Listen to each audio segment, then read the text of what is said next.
All right, so you're not gonna see the intro I did. You're gonna see this. I know yesterday I was trying to do a vlog that failed. I am in my car because I have to meet someone, but we're gonna meet like that. We're not gonna be in physical space, which is so I just want people to know because people are gonna be my DMs. Oh, you're not practicing social distancing. Trying to continue to get the bag. Speaking of the bag. This morning I was asked to share a devotion with my church and with some of I'm here in the truck at the fuel pump on the end. That is the person I was going to meet.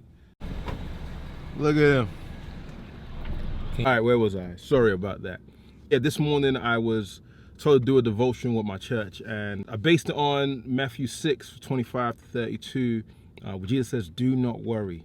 And especially the times that we're in now, like it's difficult to not worry. I don't know if you are like me, and probably those three words, do not worry, don't register in your mind right now. Like, what do you mean I shouldn't worry? Don't you see what's going on? Don't you know that, like, I don't know when my next income is gonna come, or I don't know what I'm gonna do with my education or work, so on and so forth. Or like, I got a family member who is sick at this point. How can you tell me not to worry? Jesus is saying that not as somebody who doesn't care and isn't telling you to think about your life, but he's really saying don't worry about the things that are going on in your life, because worry or anxiety really like weighs a person down. Proverbs says that, right? Like anxiety weighs a man down. This morning I said worry does two things. Firstly, it takes away our joy in God. If I am worried about what's going on, if I am feeling unease and I am just crippled and grappled by worry and fear and anxiety, then I'm not leaving room to feel joy with God, right? Like God is not at the forefront of my mind. What's at the forefront of my mind is everything that I'm worrying about. Second thing I think worry does is worry leads to unbelief, right? If I'm worried about everything and then I start doubting what God has said to me, or I start doubting all the things that God has done for me, and unbelief starts to creep into my mind. Right? If I'm thinking about all these things and I'm worrying about them, unbelief starts to enter my heart, and I'm doubting who God says he is. I'm no longer believing all that he said about me and all that he said he'll do for me. I've now begun to doubt him, and unbelief settles in. So how can I win the battle against worry and anxiety? And Jesus says, do not worry 3 times in Matthew chapter 6, right? He knows what's in the heart of man. He knows that we are prone to worry. We are prone to unbelief. So he reminds us 3 times. So when I see repetition in the Bible, it makes me realize that, they're trying to really zone in a point. I think the first thing we do if we want to win the battle against worry and anxiety is we have to remember that there is more to life than the things that we're worrying about. Yes, college is important. Yes, money is important. We live in a capitalist society. Trust me, it is important. Yes, food, clothing, shelter, those things are key. But Jesus is saying in Matthew chapter 6, like, don't worry about those things. There are way more things, way more important things in life than the things that we're worrying about.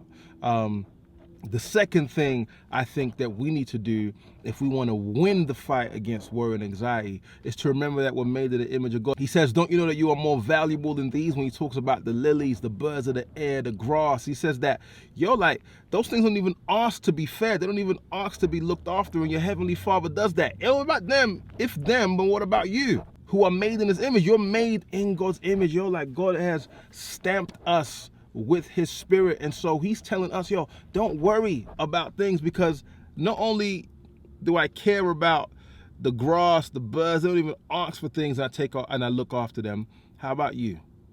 How about you? You are my child. I am your heavenly Father. I've got you. And that's very hard to believe in this time. For some of us, maybe not for all of us, for some of us, it may just take faith to just trust that what Jesus is saying is true. Your heavenly Father has you in this time, and he's telling you, do not worry. Third thing is that my heavenly Father knows exactly what I need when I need it. In fact, to the point where, like Jesus said, what has worrying added to? Has worrying helped you? When you worry, does it help you solve the situation?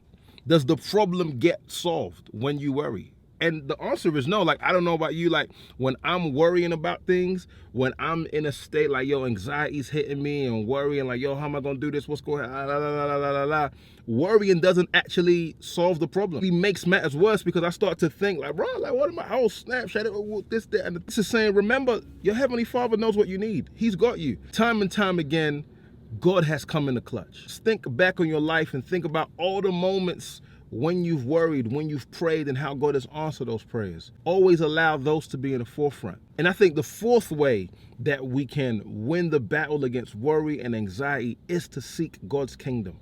Especially in this time, man. Like, we are in a time when people need to know about Christ. They need to know his truth. They need to know his word. They need to know his peace. Then we need to seek God's kingdom and his righteousness. And listen to what he says. All these things, food, shelter, provision, will be added to you. So let me encourage you today, do not worry. Seek God, seek his righteousness, seek his kingdom. Do not allow unbelief to stir into your heart and to cripple you, but actually lean in on God at this time and pray that God will keep you and provide for you, because he said it, he has, and he will. I want to conclude this, and if you need prayer or you need something, yo, just send a DM to me.